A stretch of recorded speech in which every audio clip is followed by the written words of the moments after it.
सोचो अगर खूबसूरती ही मौत का हथियार बन जाए, क्या हो अगर एक मुस्कान जान ले ले। ये एक ऐसे अनोखे हथियार की कहानी है जिसने तलवारों से नहीं बल्कि एक नजर से वार किया। विषकन्या, बेटियां जिन्हें प्यार के लिए नहीं बल्कि जानलेवा मकसद के लिए पाला गया।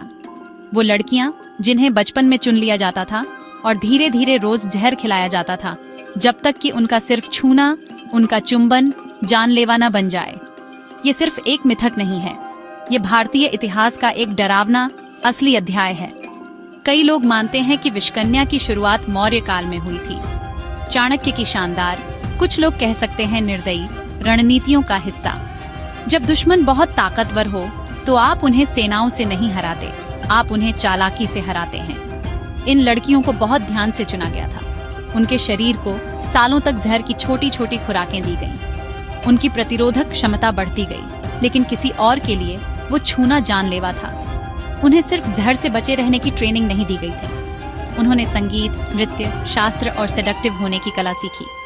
उन्हें खूबसूरत बनाया गया था, हाँ, लेकिन उनकी खूबसूरती को हथियार बना दिया गया था। प्राचीन राजनीति में ये महिलाएं जासूस बन गईं, कभी कभी हत्यारे भी। राजाओं को सेड्यूस करना, दुश्मन के कैंप में घुसना, सीक्रेट्स निकालना और कभी कभी सिर्फ मार देना। कहा जाता है कि चाणक्य ने विषकन्याओं का इस्तेमाल शक्तिशाली नंद वंश को गिराने के लिए किया था। कुछ ग्रंथों में तो यह भी दावा किया गया है कि सिकंदर के जनरल को ऐसी ही एक महिला ने निशाना बनाया था। जरूर इतिहासकार इन सब पर डिबेट करते रहते हैं, लेकिन विषकन्याएं भारतीय ग्रंथों, नाटकों और लोक कथाओं में बार बार दिखाई देती हैं, जो मुझे एक मुश्किल सवाल की ओर ले जाता है।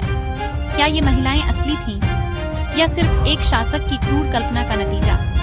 क्या वे खुद जहर बन गईं या वे सिर्फ कठपुतलियां थीं, किसी और की पावर की भूख में एक टूल? इतिहास का यह अध्याय हमें जवाबों से ज्यादा सवाल देता है, रणनीति के बारे में, मोरालिटी के बारे में, फैक्ट और लेजेंड के बीच की पतली लाइन के बारे में। ट्राई टेल्स पर मैं आपको ये छिपे हुए पेजेस दिखाता हूँ, वो कहानियाँ जो किताबों में कम ही मिलती हैं। अगर इस कहानी ने आपको सरप्राइज किया तो वीडियो को लाइक करें, कमेंट करें और ज्यादा के लिए सब्सक्राइब करें। मैं आपको अगली कहानी में मिलूंगा, जहाँ इतिहास सिर्फ सीखा नहीं जाता, महसूस किया जाता है। The end.